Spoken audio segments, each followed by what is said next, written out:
Baik. Assalamualaikum warahmatullahi wabarakatuh. Halo, selamat pagi semuanya. Terima kasih udah join webinar kami hari ini ya.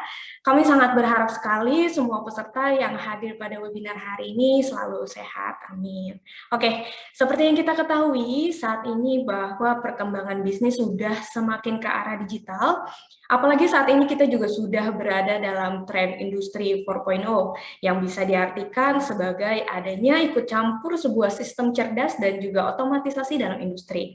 Di zaman serba digital saat ini, setiap bisnis tentu memiliki website atau aplikasi bisnis agar pelanggan dapat mudah menemukan bisnis Anda. Fitur live chat pada website atau aplikasi bisnis menjadi cara efektif yang bisa Anda gunakan dalam menjalin komunikasi dengan pelanggan. Tapi bagaimana jika Anda berhadapan pada situasi seperti mendapatkan banyak pertanyaan atau bahkan permintaan dalam satu waktu sekaligus? Merepotkan sekali, bukan? Bersama saya Habibah dari Netmarks Indonesia, sekaligus menjadi moderator pada jalannya webinar hari ini, dan juga Mbak Priscilla sebagai speaker dari Botika dalam webinar hari ini.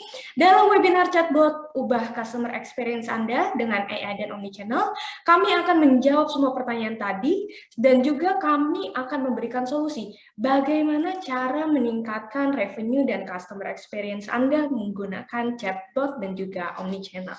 Baik, sebelum kita masuk ke sesi webinar, izinkan saya untuk membacakan secara singkat rules dari jalannya webinar hari ini. Di mana rules yang pertama adalah untuk para peserta webinar, dimohon agar nama Anda sesuai dengan nama yang telah Anda masukkan dalam form registration. Dan juga untuk rules yang kedua adalah pada saat sesi Q&A nanti, hanya 15 menit saja, jadi untuk para peserta yang sudah memiliki pertanyaan, dipersilahkan untuk menuliskan pertanyaan Anda langsung di kolom Q&A, dan juga nanti pertanyaan Anda akan dijawab langsung oleh pemateri. Dan yang terakhir adalah setelah sesi webinar ini selesai, para peserta dimohon untuk mengisi survei yang akan muncul atau pop-up secara otomatis sesaat setelah meninggalkan platform Zoom ini. Baik. Mungkin dari para peserta webinar kali ini masih ada yang belum mengenal siapa PT Netmarks Indonesia. Izinkan saya untuk memperkenalkan secara singkat company profile dari PT Netmarks Indonesia.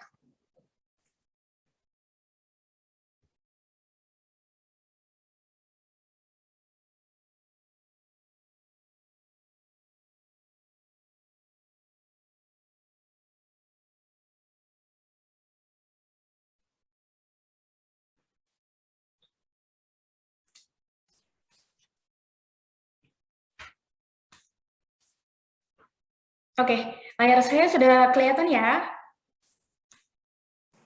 Sudah, Mbak. Oke, baik.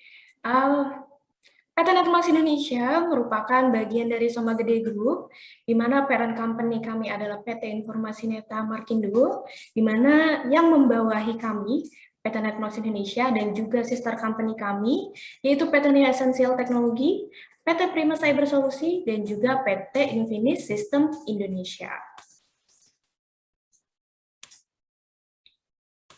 Oke, PT Netmarks Indonesia merupakan perusahaan yang sudah berdiri sejak tahun 1998, di mana kami bergerak di bidang IT Solution Provider. Ini mananya kami awalnya bergerak pada bidang IT infrastruktur saja, kemudian pada tahun 2019 merambah ke dalam cyber security dan juga iCraver. Baik, selanjutnya this is our core value, di mana core value kami ini berasal dari singkatan dari Netmarks itu sendiri, di mana terdiri dari nimble, excellence, T-nya itu trustworthy, M-nya itu motive, I-nya itu authentic, R-nya itu respect, T-nya itu knowledge, S-nya itu serve. Oke, and this is our detail location, di mana headquarter kami ada di Jakarta, ada di Sunter Agung, di Jakarta Utara. Kemudian juga ada branch office kami di Cikarang, yaitu di Jawa Barat, West Java. Kemudian juga ada branch office kami di Sidoarjo, dan juga kami juga memiliki branch office di Pasuruan, dan juga ada support office kami di Bali. Netmarks sendiri tersebar di beberapa negara Asia, di mana ada di Filipina, ada di Thailand, ada di Singapura, kemudian juga ada di Shanghai, dan juga ada di Vietnam.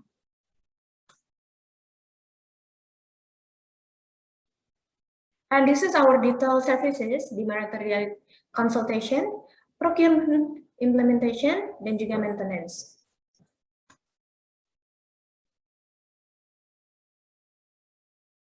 Okay, and this is our detailed solutions, di mana terdiri dari IT infrastructure, kemudian juga ada iCraver. iCraver ini merupakan singkatan dari solusi kami yang terdiri dari IIoT, Cloud, RPA, Artificial Intelligence, Virtual Assistant atau Chatbot, e-learning atau Learning Management System, dan juga Reality. Kemudian kami juga memiliki solusi cybersecurity dan juga maintenance support. And this is our certification, yang dimana ini merupakan bukti bahwa tim dari PT Netmas Indonesia merupakan tim yang berkompeten dan memiliki keahlian di bidang IT solution.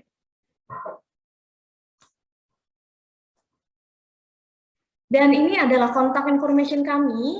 Anda dapat menghubungi kami melalui WhatsApp atau email yang tertera, yaitu di marketing@netmas.co.id, atau Anda juga dapat langsung scan QR code kami untuk mengetahui sosial media kami. Baik.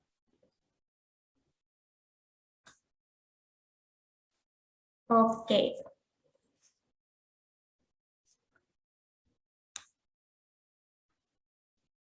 Sebelum kita masuk ke sesi selanjutnya, kita ada video sambutan dari Ibu Mega. Beliau merupakan sales support dari PT Netmas Indonesia. Silakan share videonya.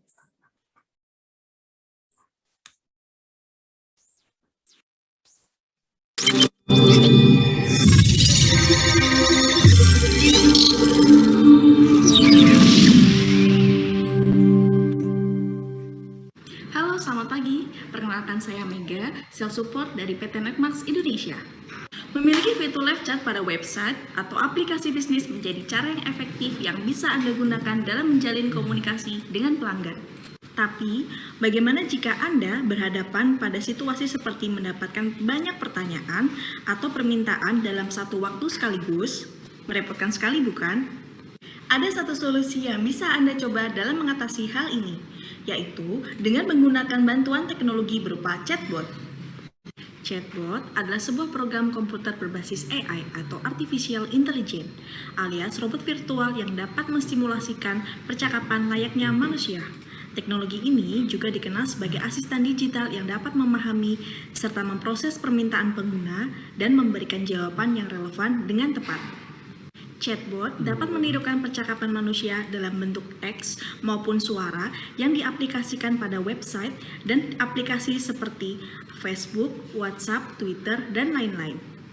Lalu, bagaimanakah chatbot dapat membantu meningkatkan revenue serta customer experience Anda? Ingin tahu jawabannya? Simak terus webinar hari ini ya. Terima kasih.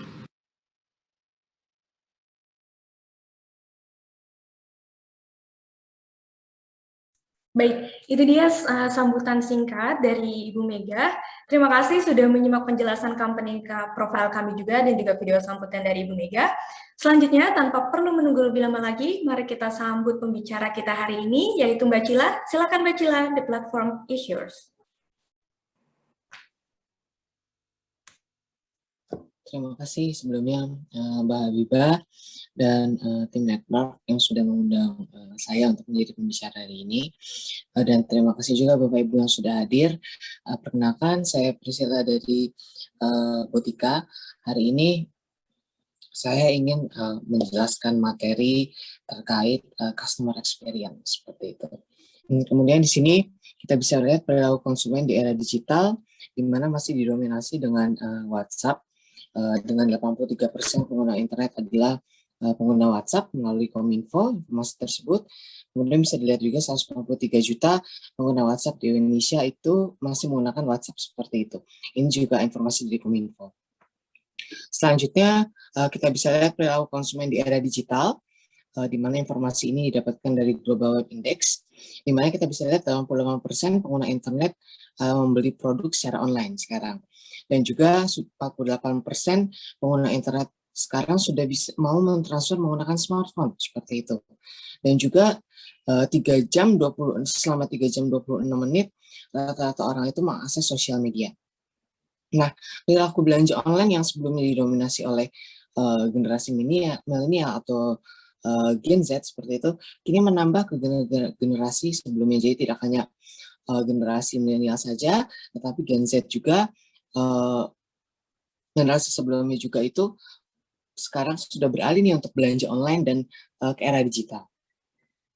Nah, di sini kami sebagai Botika memberikan saluran komunikasi yang memang powerful melalui platform komunikasi nomor 1 dengan fitur canggih seperti contohnya omnichannel dan chatbot AI. Nah, mungkin Bapak Ibu masih bingung apa itu chatbot, gitu, bagaimana cara penggunaannya seperti itu. Jadi chatbot ini lebih ke arah di mana dipasangkan di sosial media platform atau messenger seperti contohnya WhatsApp. Jadi ketika konsumen ini chat atau bertanya seperti itu, nanti akan dibantu dijawab oleh chatbot yang ada. Nah, kita juga bisa mengkombinasikan dengan live agent di belakang dengan bantuan Omnibotika. Jadi jika ada pertanyaan eskalasi atau pertanyaan yang tidak bisa dijawab, itu bisa dibantu oleh live agent. Nah, sebenarnya goals sendiri apa sih dari gabungan dari chatbot dan Omni ini? Itu adalah untuk men-serve large number of customer dan juga untuk mereduce cost dan juga sudah ada otomatisasi melalui teknologi. Nah, manfaat dari chatbot itu sendiri apa? Pertama, ada penghematan biaya di situ. Kemudian juga responnya lebih cepat karena 24 jam. Kemudian juga bisa menjadi media promosi, dan juga di belakangnya sudah ada data analisis, yang dimana Bapak-Bapak Ibu sekalian bisa melihat data demografik atau data gender siapa sih yang lebih banyak untuk akses ke chatbot kami atau pertanyaan apa saja yang belum bisa dijawab seperti itu. Dan juga sudah otomasi sistem, integrasi chatnya lebih mudah, dapat menghandle banyak konsumen, dan juga ada kedekatan personal. Nah, untuk integrasi channel apa aja sih yang sudah bisa diintegrasikan ke Omni seperti itu? Kita sudah ada di beberapa channel seperti ada di Facebook Messenger, di Instagram, di KakaoTalk, di Telegram, di Twitter, di WhatsApp, dari Gmail, di Line, Facebook Messenger, dan juga web chat dan app chat seperti itu, dan YouTube juga bisa. Nah, sekarang saya masuk ke topik di mana pertama itu kita harus mengetahui apa sih pentingnya customer experience. Pertama, kita menjadi indikator sukses atau tidaknya layanan yang diberikan oleh perusahaan. Jadi, hal ini merupakan step atau tindakan dari perusahaan di mana mereka memberikan layanan terbaik bagi konsumennya, seperti itu. Contohnya dengan kita bisa ambil industri e-commerce seperti itu salah satunya ya. Mereka sekarang sudah mempermudah atau memperbanyak cara pembayaran loh, contohnya seperti COD.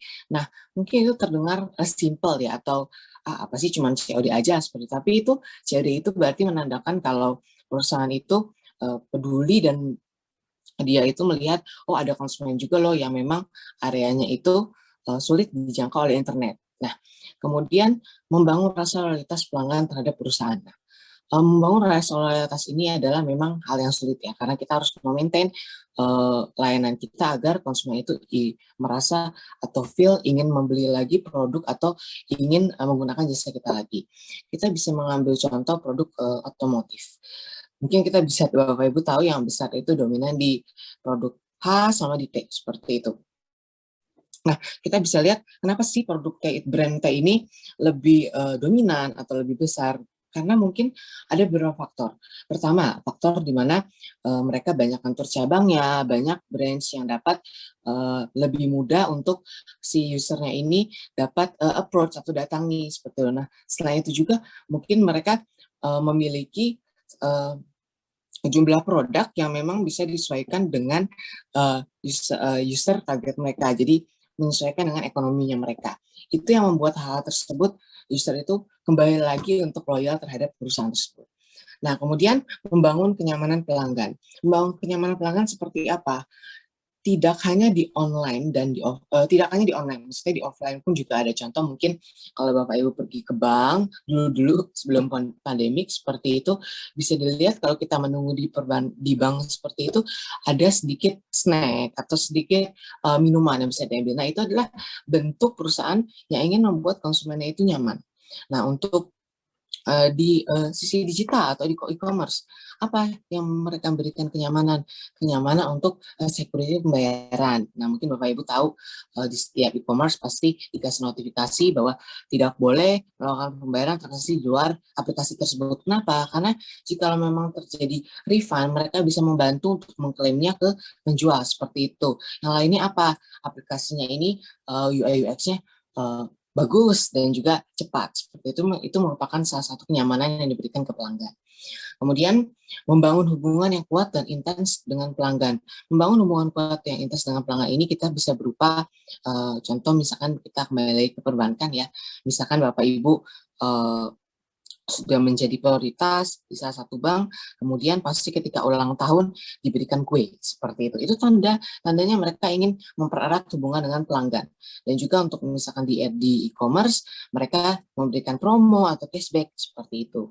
Dan yang terakhir untuk di slide ini tentang pentingnya customer experience adalah untuk menciptakan solusi melalui kecepatan layanan dan basis teknologi. Kita tahu di zaman sekarang ini semua orang ingin mendapatkan respon atau solusi yang cepat ya. Jadi ketika memang contoh di perbankan nih ada komplain atau ada pertanyaan yang FAQ yang sering ditanyakan ke agent.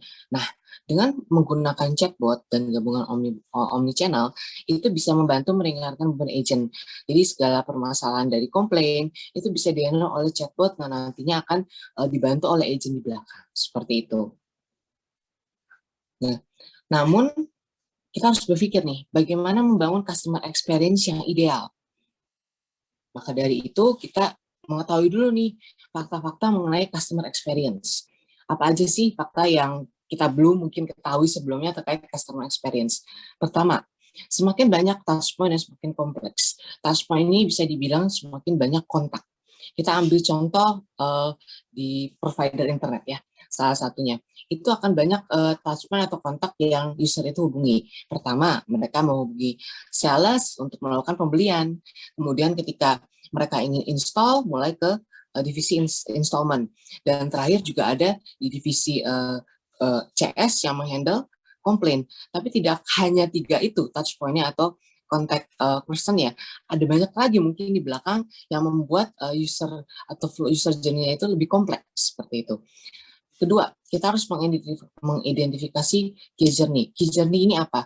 Kita harus memahami permasalahan dari user journey yang membuat customer experience ini mungkin mereka tidak nyaman gitu. Contohnya kita kembali lagi ke contoh yang di sebelumnya. Customer harus menghubungi sales dulu. Misalkan ada kendala, oh saya punya internet mati, kok koneksinya loss ya, mereka menghubungi sales, di mana sales tidak memiliki ilmu terkait installment tersebut atau isu tersebut. Nah, maka dari itu mungkin solusinya apa? Oh, kita tahu nih komplain customer ini, kita harus arahkan ke expertise-nya, seperti itu. Nah, kita juga harus memahami performa saat ini. Performa saat ini seperti apa? Kita harus tahu nih, kendalanya apa aja sih di step by step dari user journey ini yang membuat customer experience itu tidak nyaman. Seperti itu. Contoh mungkin kita ambil mungkin di bidang lain ya, mungkin di bidang otomotif seperti itu. Yang user yang lama gimana seperti itu. Oh, saya padahal nih pengen cepet nih, habis saya bayar, saya udah bisa langsung coba atau bisa langsung dikirim. Atau misalkan ketika ada kendala, saya pengennya langsung si connect-nya atau motilnya datang langsung ke rumah saya. Seperti itu. Hal tersebut kita harus memahami performa kekurangan kita saat ini.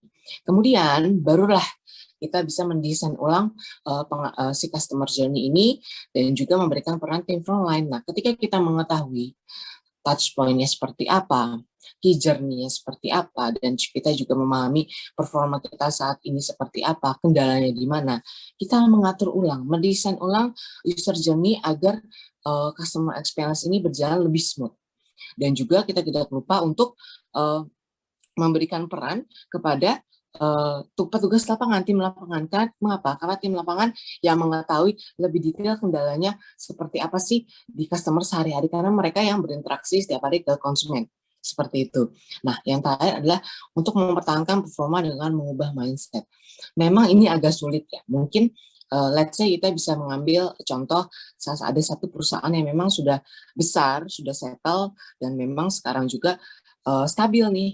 Tapi dengan adanya, maaf saya memberikan yang sekarang adalah ada pandemik seperti itu, mereka harus mengubah mindset mereka yang tadinya mereka mungkin melayani dengan cara tradisional seperti itu untuk komplain atau untuk misalkan di perbankan buka rekening seperti itu, harus perlahan berubah ke digital. Agar apa? Agar juga untuk mempermudah mereka memaintain hubungan dengan konsumen dan mengincrease customer experience seperti itu. Nah, di sini kita bisa lihat modern customer journey atau customer journey di era digital sekarang seperti itu. Ada beberapa tahapan yang kita harus lewati sebelum sampai ke advokasi ini. Pertama, tahap yang harus adalah awareness.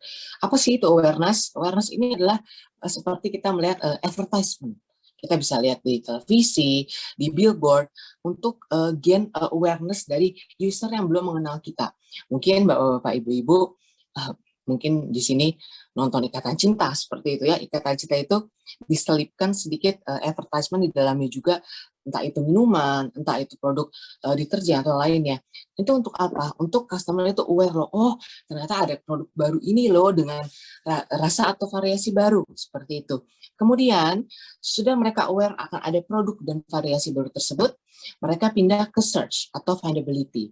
Apa sih yang mereka lakukan di search ini atau di findability ini? Mereka lihat nih, oh produk ini produk apa sih? Atau jasa ini jasa apa sih? Mereka cari, mereka searching, mereka browsing. Kemudian mereka di situ juga ada compare, apa sih bedanya produk A sama produk B yang udah ada existing, apa kelebihannya, seperti itu. Kemudian mereka pasti akan lanjut melihat ke reputasi. Reputasi ini seperti apa? Kalau mungkin Bapak Ibu menggunakan e-commerce, pasti situ ada bintang atau ada star ya. Itu pun mereka lihat, oh kalau reputasi tokonya bintangnya 1, bagaimana kita pindah ke purchase, karena mereka tidak ada trust di situ dan melihatnya juga, oh reviewnya orang-orang tidak terlalu bagus ya akan produk itu. Oh ya udah deh saya nggak jadi beli. Berbeda halnya ketika reputasi produk itu sudah memang baik, mereka akan langsung melakukan pembelian, di mana mereka melakukan pembelian online atau offline, sudah ada conversion di situ. Nah, yang terakhir adalah experience. Bagaimana sih kita memaintain si customer ini agar mereka membeli atau kembali ke produk kita, seperti itu. Memang sulit, tapi kita harus memberikan experience, contohnya kita memberikan reward atau kita memberikan mungkin kalau misalkan poin untuk membership card seperti itu, terus meningkatkan customer experience, menanyakan melakukan survei kepada konsumen, apa yang kita bisa perbaiki. Nah, untuk apa? Untuk memaintain experience tersebut dan juga mereka akan tetap memilih kita sebagai produk mereka, seperti itu. Nah, di Omni Communication Channel ini saat ini kita melihat adalah sangat penting ya, karena itu dapat melibatkan teknologi dan juga memberikan kemudahan untuk pengelolaan pelanggan. Kita bisa di sini perubahannya dari cara lama dan cara baru. Pertama, untuk cara lama kita bisa lihat, atau dulu kita mengalami, kalau aku mau login ke Facebook mesti buka satu lagi Facebook. Aku mau buka Twitter. Jadi berbeda dengan cara baru di mana di satu dashboard mereka bisa mengakses berbagai macam sosial media platform seperti itu. Nah, apa sih yang ada atau manfaat dari omnichannel itu sendiri? Pertama, mereka bisa men-track conversation. Jadi mereka bisa melihat history chat dari konsumen itu apa sih sebelumnya atau lognya, agar mereka tahu nih, kendala apa sih dari konsumen tersebut. Nah, kemudian juga pasti ada tiket, di mana agennya ini bisa men-track tiket dan memanage tiket yang masuk, dan juga bisa melihat, ini tiketnya dari channel apa ya, apakah channel sosial media WhatsApp, atau lain atau yang lainnya. Kemudian, dari omnichannel ini sendiri bisa menerima telepon dari pelanggan, dan juga kita bisa merecord telepon tersebut agar kita bisa tahu, kita bisa ulang lagi, kendalanya ini ya, harus di follow up kah, harus bagaimana. Makanya kita bisa melakukan incoming call record. Kemudian juga ada automatic routing. Ketika memang agent A full, misalkan sudah full tiket, langsung diarahkan ke tiket selanjutnya. Kemudian yang tadi saya sudah jelaskan, sudah bisa terkonek ke berbagai macam sosial media messenger yang mempermudah untuk berkomunikasi dengan pelanggan. Dan yang terakhir juga ada SLM management, yang dimana perusahaan ini bisa men-set SLM management bagi agent mereka masing-masing. Nah, apa sih langkah penting untuk kita memahami customer journey itu sendiri? Pertama, kita harus mengetahui ideal customer kita. Ideal customer ini seperti apa? Kita harus mengetahui target audience kita itu seperti apa. Low, medium, atau high. Karena masing-masing customer target audience memiliki cara treatment yang berbeda atau customer journey yang berbeda. Nah, kemudian kita juga tidak lupa untuk memahami potensi atau hambatan pada customer journey kita. Kita juga tidak boleh lupa kalau ada kendala apa ya di customer journey yang nantinya akan mempersulit customer, yang akan mengurangi customer experience. Kemudian kita tidak boleh lupa juga untuk memposisikan diri kita sebagai konsumen.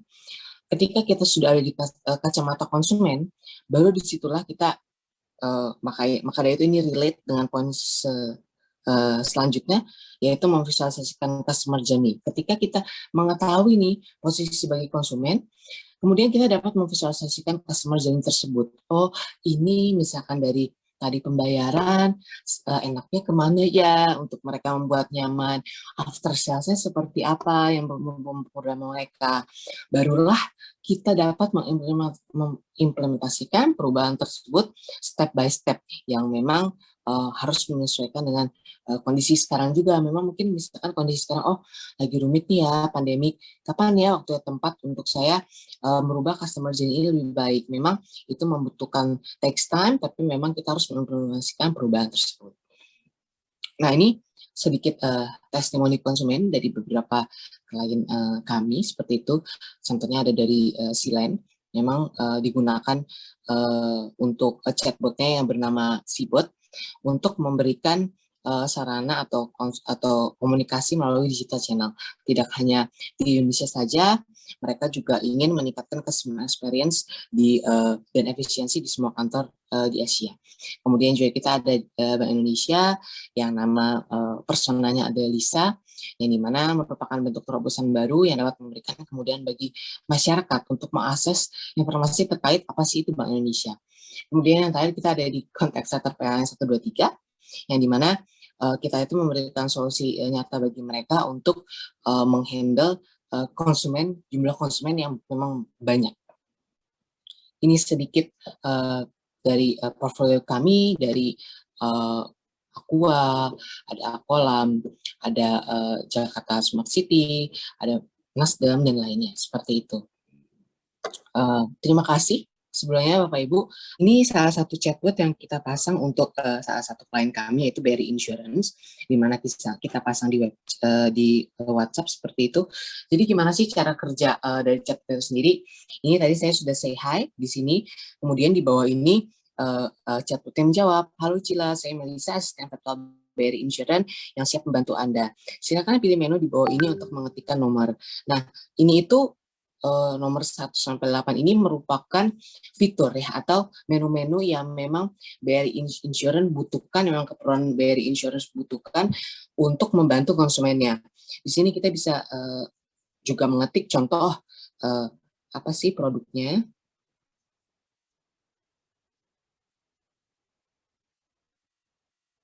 Nah, jadi tidak harus klik satu atau ketik produk. Chatbotnya ini juga bisa memiliki kedekatan sosial tadi saya bilangnya, karena di sini kita ada free text yang di apa sih produknya itu juga bisa membuat konsumen yang rata-rata ingin ketik langsung bisa dibantu juga, bisa disambungkan, oh ini nih produknya yang ditawarkan oleh BRI Insurance, seperti itu. Jadi chatbotnya ini sudah memahami respon dari pertanyaan yang ditanyakan oleh user, seperti itu. Ini contoh kita. Let's say 3, mereka akan chatbotnya akan memberitahukan terkait BRI diri itu seperti apa. Mungkin itu sih gambarannya terkait bagaimana sih chatbot itu works. Ini contoh salah satunya di platform WhatsApp, seperti itu. Semoga webinar hari ini adalah memberikan manfaat lah kepada para peserta yang hadir. Akhir kata saya ucapkan terima kasih banyak Mbak Cila, Pak Mas Raswan, dan juga para peserta yang lain. Semoga sehat selalu, sampai jumpa di webinar selanjutnya. Sampai jumpa, terima kasih Sampai banyak jumpa. semuanya. Terima kasih Bapak-Bapak, Ibu-Ibu. Terima kasih banyak semuanya, terima Mari. kasih.